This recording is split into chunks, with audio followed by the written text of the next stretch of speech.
આજે આપણા શાળામાં અનુભાગ તારીખ 26 નવેમ્બરના રોજ બંધારણની ઉજવણી કરવામાં આવી રહી છે. બંધારણના અમુક બંધારણ વિશે આપણે થોડું જાણીએ. મેમ, આપણે હંમેશા બંધારણ શીખીએ છીએ, પરંતુ તે આપણા માટે ખરેખર શું કરે છે? આ પ્રશ્નનો જવાબ તો આજના દિવસ દરમિયાન પોતે શોધી લઈએ.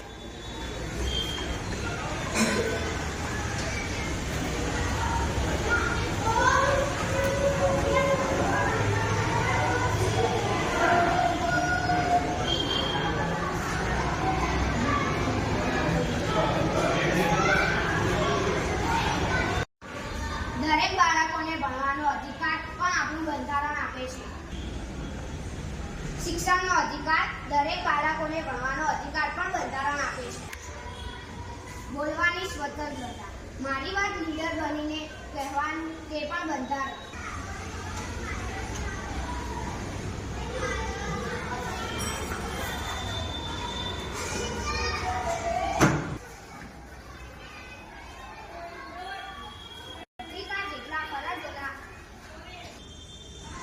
મહત્વના ફરજો તેટલી જ અધિક.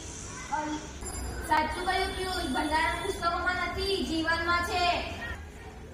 આપણે સૌએ ભારતના બંધારણને સમજી અને દેશની વિરાસતી બનાવીએ. જય હિન્દ. જય હિન્દ. જય